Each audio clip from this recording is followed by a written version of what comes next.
সেদিন আপনাকে কেউ থাকবে না, কেউ পাশে দাঁড়াবে না। কাদরে কুদরত তো দাহরি বর কামাল, আনতা হাসবি আনতা রাব্বি জুল জালাল, তুহি কাদের জলিলুন নাজহাদার, তুহি কাদের জলিলুন নাজহাদার, बहरहाल के तू ही मेरा निगाहदार। जिससे दुनिया आज खुदा गाफिल तो बात, जिससे दुनिया आज खुदा गाफिल तो बात, नीरे कमर सोहे कमर निचार। আমরা যে দুনিয়ার ভিতরে গাফিল হয়ে গেছি, আল্লাহ তাবারাক তাআলা আমাদেরকে দুনিয়ার ভিতরে এমন কিছু কাজ আমাদেরকে দিয়ে দেবে, সেদিন আমরা পেশাব করার সময় পাবনি, ভাত খাওয়ার সময় পাবনি। বললে তোর যখন দুনিয়া লাগবে তখন তুই দুনিয়ার ভিতরে ডুবে থাক, আমার হুকুম তোর করার কোনো তো দরকার নেই। সেদিন আল্লাহ তাবারাক তাআলা যখন আস্তে আস্তে করে আমাদের জীবন শেষ হয়ে যাবে, আমাদের খাটিয়া করে যখন চলে যাব, সেদিন আমাদেরকে কবরে যখন মাইয়েত আমাদেরকে শুয়ে রেখে 40 কদম হেঁটে চলে আসবে, সেদিন আমাদের সওয়াল জবাব শুরু হয়ে যাবে। মান রব্বুকা, তোমার রবকে, মান দীনুকা, তোমার দিনকে, মান নবিয়ুকা, তোমার নবীকে। যদি আমরা ঠিকঠাক জবাব দিতে পেরেছি, সেদিন আমাদের সঙ্গে ভালো ব্যবহার করবে কবর, তা না হয় আমাদের সঙ্গে এমন খারাপ ব্যবহার করবে, সেদিন ওই আওয়াজটা পর্যন্ত বাইরে আসবে না।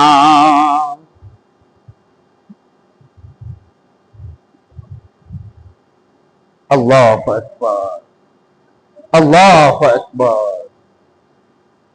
সেদিন তুমি যদি আল্লাহু আকবার বলতে চাইবে, ওই আল্লাহু আকবার বলার শব্দটা তোমার মুখ থেকে বের হবে না। কেন? সে আমলটা করতে পারেনি, সে হারাত করে সে কাজ করতে পারেনি, যে কাজটা আমার জন্য জরুরত ছিল, যে কাজটা আমার পরিবারের জন্য জরুরত ছিল, সর্বহালতে একটা আমল শিখে সর্বহালতে আস্তাগফিরুল্লাহ, আস্তাগফিরুল্লাহ, হায় আল্লাহ তুমি আমাকে মাফ করে দাও, হায় আল্লাহ তুমি আমাকে মাফ করে দাও। নামাজ পড়ে বলতে বের হবে আস্তাগফিরুল্লাহ, আস্তাগফিরুল্লাহ, আস্তাগফিরুল্লাহ। কথা বলে সুবহানাল্লাহ, আলহামদুলিল্লাহ, লা ইলাহা ইল্লাল্লাহ, সুবহানাল্লাহ, আলহামদুলিল্লাহ, লা ইলাহা ইল্লাল্লাহ। এই কথাগুলো আমরা বলতে পারি না। কেন? এটা নবী মুহাম্মদ সাল্লাল্লাহু আলাইহি ওয়াসাল্লামের আদর্শ, আমরা বলতে কষ্ট হয়। এই সুবহানাল্লাহ শব্দটা বলতে পারি না আমরা, এটা মুখে বের হয় না। আস্তাগফিরুল্লাহ শব্দটা বের হয় না। তো দোয়ার জন্য বললে আলহামদুলিল্লাহ, এটুকু কথা বের হয় না মুখ থেকে। ওয়া আলাইকুম আসসালাম ওয়া রাহমাতুল্লাহি ওয়া বারাকাতুহু, এই কথা পুরোপুরি বলতে পারি না। কেন? সে কাজ তো আমি ছোটবেলা থেকে করিনি। যে সন্তান কোরআনের হাফেজ হয়, তার বাম্মা সবচেয়ে বড় মকবুলিয়াতের কাজ করে। যে ওই ব্যক্তি তো ভালো ব্যক্তি কে হতে পারে? যে ব্যক্তি তার সন্তানকে কোরআনের রাস্তায় পাঠিয়েছে। ওই ব্যক্তি তো ভালো ব্যক্তি কে হতে পারে? যে তার সন্তানকে দ্বীনের রাস্তায় পাঠিয়েছে। কমসে কম তো বলতে পারবে যে আমার সন্তান আমার জানাজার ইমাম হবে। আরে বাইরের মানুষ কেঁদে দেবে সেই কান্না হবে, ভালো কান্না। আমার সন্তান আমার জানাজার পড়াবে, এইটাই তো আমি চাই। এমন কাজ তো আমাদের করা দরকার। কেন? আমরা যদি কথা 10 জন 20 জন ওলামারা যদি কথা বলতে বলতে গোটা রাত যদি পার হয়ে যায়, ঠিক ফজরের আগে যদি আমরা ছেড়ে দিই, ফজরের নামাজের সময় দেখবে মসজিদ ফাঁকা। কেন? মজমা ভরা ছিল, নামাজের সময় মজমা ভরা ছিল, যখন বয়স হয়েছে মজমা ভরা ছিল। আর যখন আসসালাতু খায়রুম মিনান নাওম, এই শব্দটা যখন আওয়াজ হয়েছে না, ওই ওঠো, তোর ঘুমের থেকে নামাজ উঠতো, ঘুমের থেকে নামাজ উঠতো। কেন? 3:30টার সময় ঘুমিয়েছি, 4:15 আগে হচ্ছে, 20টা আগে হচ্ছে। মুয়াজ্জিন আযান দিচ্ছে, ওঠে পড়ে এবার বল তোমরা চালাও, ইমাম আর মুয়াজ্জিন চালাও, আমরা পড়ে থাকি। না, রাগ করার কোনো কথা না।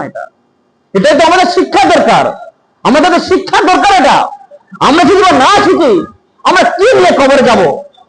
কবর সেদিন আমাদের কি ব্যবহারটা করবে? কবরে কি ভয়ঙ্কর শাস্তি হবে? একটা করে বিছে কামড়াবে, চুলকাতে চুলকাতে শরীরের চামড়া উঠে যাবে, হাড় বের পড়বে, গোস্ত খেতে হাড় বের পড়বে, আবার চুলকা থাকবে, ওই হাড় খসে খসে মগজ বেরিয়ে পড়বে, তো আপনি টের পাবেন না। একটা সাপ বিশেষ দংশন করবে, মালিক খাতি আমার মাল, খাতি আমার, খা আমাকে, তোর মাল আমি, তোর সম্পদ আমি, খাতি খা। ওই যন্ত্রণায় আপনার শরীরকে বিষিতে পুরো লাল হয়ে যাবে। আপনি তখন কোন আওয়াজ করলে সে আওয়াজটা কি বাইরে আসবে? সে আওয়াজটা বাইরে এক ফুটা আওয়াজ আসবে না। মাঝে মাঝে দেখবেন কবরস্থানের পাশ থেকে গরু, ছাগল, ঘোড়া ছুট মারে, তার মানে বুঝতে পারবে, তার মানে বুঝে নেবেন যে কবরের ভিতরে ফেরেশতা কারো শরবত খাওয়াচ্ছে, ওই জন্য করে ভয়তে ছুটছে, ফেরেশতা কারো শরবত খাওয়াচ্ছে।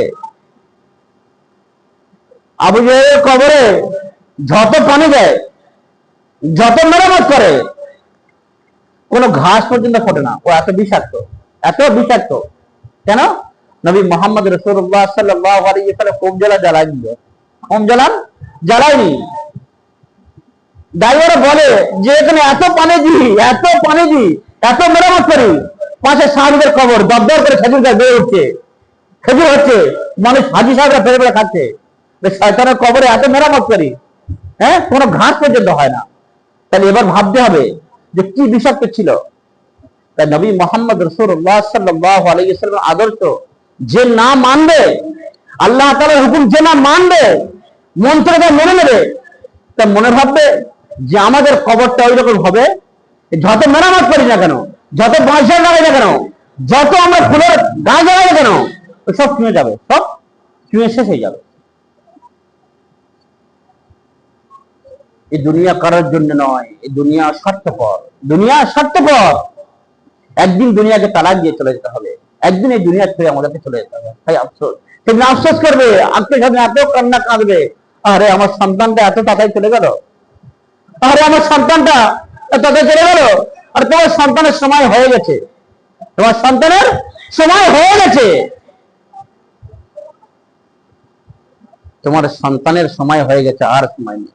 আল্লাহ তাআলা বলছেন এবার আমার কাছে চলে এসো, যত কাঁদো না কেন, নিঃশ্বাস শেষ, তোমার জিন্দগির সমস্ত আমল সব শেষ, এবার তোমার জন্য যেটা করবে সেটাই কবর পর্যন্ত পৌঁছাবে। আল্লাহ তাআলার কাছে আমরা দোয়া করব, সর্বহালতে কিচ্ছু না করতে পারি হাত তুলে দোয়া করবো, আল্লাহ আমি বড় গুনাহগার, অন্যায় করেছি, আমি বড় গুনাহগার, পাপ করেছি, তুমি আমাকে ক্ষমা করে দাও, তুমি আমাকে মাফ করে দাও। তুমি না মাফ করে দুনিয়ার কেউ আমাকে ক্ষমা করবে না, কেউ মাফ করবে না আমাকে। আমি বড় আকাশের নিচে জমিনের উপরে আমার থেকে বড় গুনাহগার মনে হচ্ছে আর কেউ নেই। যদি এই চিন্তা ভাবনা করবে, কাঁদো, সেজদায় লুটিয়ে পড়ে কাঁদো, যদি কান্নার মতো কাঁদতে পারো, চাইবার মতো চাইতে পারো, আল্লাহ তাবারক তাআলা তোমার বান্দা বান্দীকে ফেরাবে না। সাহাবা کرام রাদিয়াল্লাহু তাআলা আজমাইন আল্লাহ তাআলার কাছে চেয়ে নিয়েছিল, তারা পেয়েছে। প্রত্যেকটা নবীর আল্লাহ তাআলার কাছে, প্রত্যেকটা নবীরা মাসুম, কেউ বলেছিল যে আল্লাহ যেদিন আমাদেরকে হিসাব নেবে আমরা সেদিন কি জবাবটা দেবো। সাহাবা کرام বলেছিলেন যে আল্লাহ তুমি আমাদেরকে জমিনের ঘাস বানাতে পারোনি, পশু প্রাণীদের শরীফের তোমাকে, মানুষ কেন বলেন আমাদেরকে হিসাব নেবে। তারা অনেকে সাহাবীরা দুনিয়াতে থাকতে জান্নাতের টিকিট পেয়ে গেছে, আবু বকর, উসমান, আলী রাদিয়াল্লাহু তাআলা আনহু, এরা জান্নাতের টিকিট দুনিয়া থাকতে পেয়ে গেছে। দেবু বলেছিল যে আল্লাহ তুমি আমাকে দুনিয়াতে কেন জমিনের ঘাস কেন পারে না। হায় আফসোস, আমরা কোন এই মুহূর্তে কথা বলেছি আল্লাহ যে তোমার ইবাদত করতে পারি না, তুমি আমাকে কি সাজা দেবে তা তো আমি জানি না। না, যেখানে যে কালচার, যেখানে যে প্লেসটা, সেখানে সেইভাবে কথা বলতে হবে। আমি বলবো যারা এদিক ওদিক ঘোরাঘুরি করছে, আমার ভাইরা যারা এত কষ্ট মেহনত করে দায়িত্ব নিয়ে এই অনুষ্ঠানটা চালাচ্ছ, তাদেরকে বলবো তারা ঘোরাঘুরি না করে, নিজের ব্যস্ততা না মনে করে, আজকের দিনটা সামান্য মধ্যরাত পর্যন্ত নিজের গুরুত্বপূর্ণ আমল শেখার জন্য, যে এটাই আমার জন্য প্রয়োজন, এটাই মনে করে তোমরা মসজিদ চলে এসো। মুফতি শামীম সাহেবকে বলবো আপনি চলে আসুন, আপনাকে কথা বলতে হবে। দেখো ভাই, একটা জিনিস ভাববে সর্বসময়, আমার দিমাগকে আমি যেভাবে কাজে লাগাবো সেভাবে আমার দিমাগ কাজ করবে। আমার দিমাগটা যদি জুয়ার আড্ডা লাগাই, জুয়ার আড্ডা কাজে লাগাবে। আমার দিমাগটা যদি আমি মসজিদে কাজে লাগাই, যে মসজিদের কোন সমস্ত কাজগুলো আমার করতে হবে, এই পাখাগুলো মুছে দেওয়া, ধুলগুলো ঝেড়ে দেওয়া, মসজিদের পাটিগুলো সাফ করে দেওয়া, এটা খেদমত। যারা মসজিদকে সর্বসময় রক্ষণ করে, যারা মসজিদের সর্বসময় খেদমত করে, আল্লাহ রাসূল সাল্লাল্লাহু আলাইহি সাল্লাম বলেন এই খেদমত কোনদিন বিদা যাবে না, এই খেদমত কোনদিন বিদা যাবে না। কেন? এরা মসজিদের খাদেম ছিল, এরা আল্লাহর ঘরের খাদেম ছিল। এর করবো সবাই ইনশাআল্লাহ সর্বহালতে। মসজিদের যে সমস্ত কাজ বাকি থাকবে সাফাই করা, আমি কেন লোককে বলবো? আর আমি ব্যতীত আমার জন্য আমি মসজিদকে সাফ সুতরা করে রাখবো। মানুষকে জানাবো কেন মসজিদের বাথরুম সাফ করে রাখবো, রাস্তাগুলো সাফ করে রাখবো? মানুষ জানবে কেন? এমন ভাবে কাজ করব। কেন? এ কাজ করলে তোমার ফায়দা আছে, এ কাজ করলে তোমার সওয়াব আছে। আমরা গুজরাটে পড়াশোনা করতাম, তো আমি দেখেছি, তখন আমরা নতুন গিয়েছি, 30 বছর 35 বছর বয়সের ছেলেরা, ও ভাই এদিকে কান দাও, 30 বছর 35 বছর বয়সের ছেলেরা দেখি না নাজরা পড়ছে, কোরআন শরীফ পড়ছে। ভাই বাড়ি কোথা? রাজস্থান। কোথায় বাড়ি? মণিপুর। আরে এত বয়স হয়ে পড়তেছে কেন? বিয়ে শাদী হয়ে গেছে। বলে আমাদের কোরআনটা একটু ভালো শেখার ইচ্ছা হচ্ছে, তাই এসছি, ফিরে এসছে। ওস্তাদ যখন হাত মারতো একবার, কোথায় অনেক ছাত্র ছিল ওস্তাদের থেকে বয়সে বড়, সেই ওস্তাদ ফরমাস করতো, কথা বলতো যে বাবু ওস্তাদের বাথরুম সাফ করে দিয়েছে। তো শুধু বাথরুম সাফ করতো না, আমি নিজের চোখে দেখেছি তারা চেম্বারে ভিতরে ওই নোংরা পানিতে নেবে, এতটুকু নেবে, তারা বাথরুমে তারা সাফ করেছে। কেন? ওরা জানে যে এই জায়গায় সাফ করে অহংকার চূর্ণ হয়ে যাবে, মনের মধ্যে কোনো গরম ভাব থাকবে না। সব থেকে বড় সবের কাজ। নোংরা পানি ঘা দেবো না, কি হবে? কি আমি তো মানুষ, আমি এটাও দেখেছি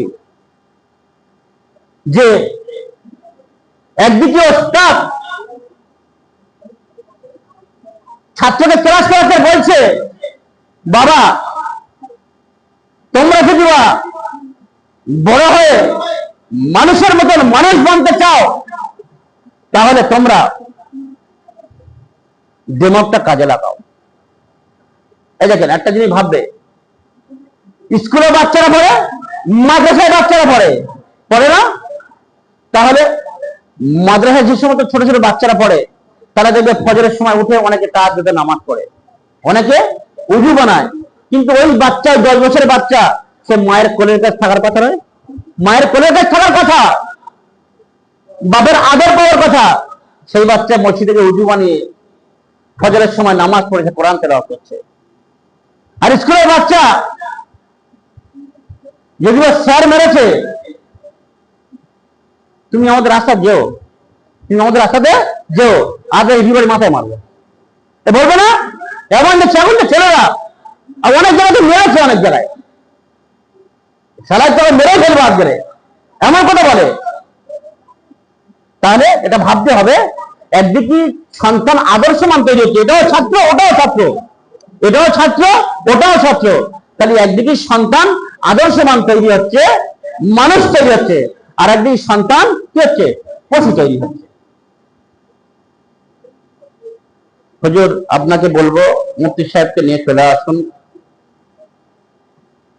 ওনার দিয়ে আমি বক্তব্য ইতি করব।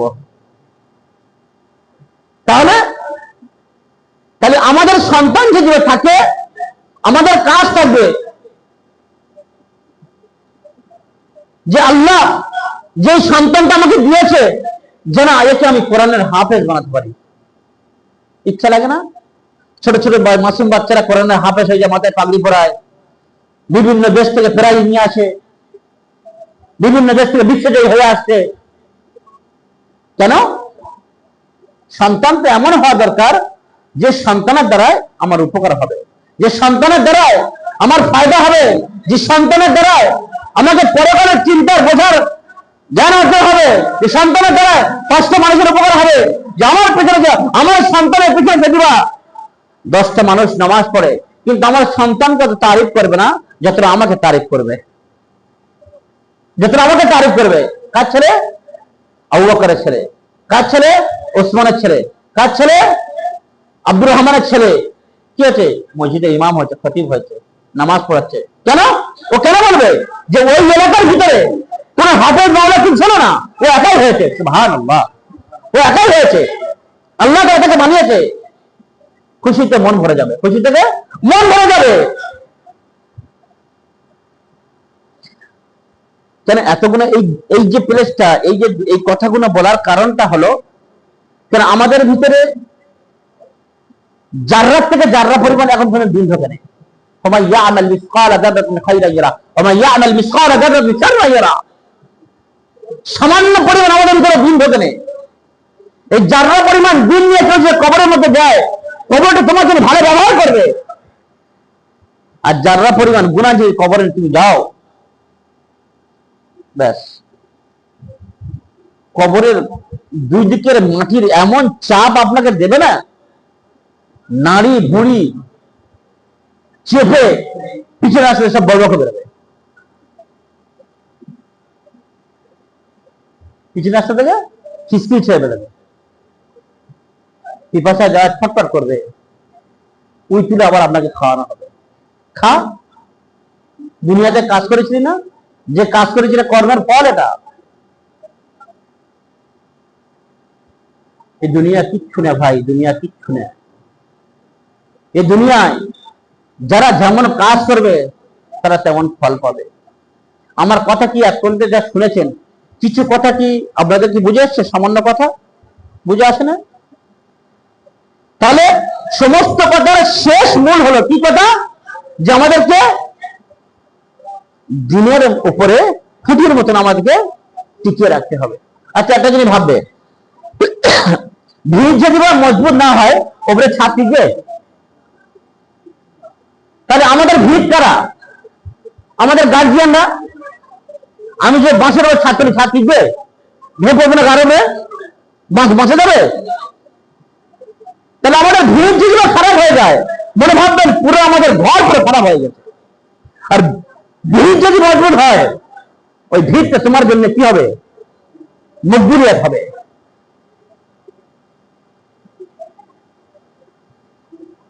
শুরুতে বলেছিলাম দুনিয়া কি নুমাইশ পর নজর হ্যায়। যখন তুমি দুনিয়ার ভিতরে গাফিল হয়ে যাবে, দুনিয়া তোমাকে এমন ভাবে ঘিরে ধরবে, এমন ভাবে ঘিরে ধরবে, তুমি সে সময়টুকু পাবে না। ব্যস্ত আছি, ফোন করছে, বাড়ির বউ ফোন করছে, মা ফোন করছে, মা একটু সময় নেই খাবার, এখন ব্যস্ত আছি, এখন ব্যস্ত আছি। কেন? দুনিয়া তোমাকে ঘিরে ধরেছে। আপনি যখন মসজিদে নামাজ পড়ে বেরোবেন না, যে শান্তি পাবেন, কিন্তু বাড়িতে কোনো কাজ করে সে শান্তিটা আপনি পাবেন না। অন্তরের ভিতরে শান্তি পাবেন, যে শান্তির ভিতরে আপনার আল্লাহর আদর্শ লুকিয়ে আছে, মহান আল্লাহ তাবারক তাআলার আদর্শ লুকিয়ে আছে, যে আদর্শের কারণে আপনাকে ভালো রাস্তার দিকে নিয়ে যাচ্ছে। আচ্ছা, ওই ব্যক্তিতে ভালো ব্যক্তি কি হতে পারে? যে ব্যক্তি মানুষকে দিনের দাওয়াত দিয়ে নামাজের ভিতরে টেনে টেনে আনে, ওই ব্যক্তিতে ভালো ব্যক্তি কি হতে পারে?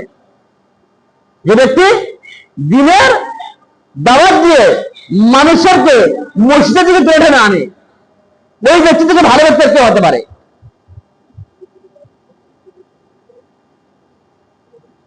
ला के कट्टा कर की हिरे मोती मगर याद कब जब नहीं होती যে কবরটা যে কবর তোমাকে রাখবে কাফনটা তোমাকে পরিধান করে তোমাকে রাখবে না সে কাফনে কোনো সেলাই পকেট থাকবে না এই কাফনে কোনো সেলাই পকেট থাকে কবর जब नहीं होती যে মানে পকেট আর কবরে যে রাখবে আমাকে কাফন পরে রাখবে সে সেলাই পকেট থাকবে তাহলে আমাদেরকে খালি হাতে চলে যেতে হবে যে বন্ধু বান্ধব সঙ্গে তুমি দুনিয়াতে কাটিয়েছিলে সে বন্ধু বান্ধব তোমার সামনে থাকবে তুমি যদি আল্লাহকে পেতে চাও অতি গভীর যখন রজনীতে হয় নীরবে প্রভুর নাম জপিও তখন প্রভুর করুণা যদি পাইবারে চাও গভীর রাতে উঠে তুমি প্রভুর গুণগান গাও অতি গভীর যখন রজনীতে হয় রাত যখন আস্তে আস্তে গভীর হয়ে যাবে নীরবে প্রভুর নাম জপিয়ে তখন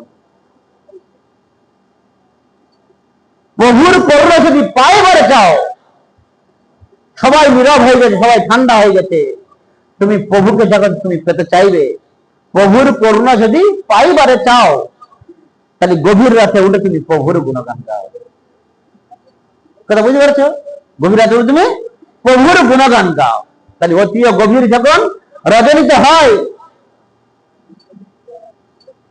এক শ্রেণীর মানুষ আছে তারা না রাতের বেলা ঘুমায় না তারা কি করে জানেন তাদের কাজ খালি রাস্তায় পাহারা দেওয়া আর ওই রকম এক শ্রেণীর মানুষ আছে তারা রাতের বেলা তারা ঘুমায় না তারা আল্লাহর ইবাদতে মশগুল থাকে সুবহানাল্লাহ আমার ওস্তাদেরকে আমি দেখেছি রাত 1টা 2টো ওর সময় উঠে দেখেছি তারা কিতাব নিয়ে বসে আছে বাচ্চাদেরকে কিভাবে তৈরি করতে হবে বাচ্চাদের তারা দায়িত্ব জানে তারা গার্জেনরা পাঠিয়েছে আমাদের কাছে তাদেরকে মানুষের মতো মানুষকে তাদেরকে পাঠাতে হবে রাত 12টা 1টা 1:30টার সময় কিতাব মোতালা করছে তাবিজ শোয়া নেই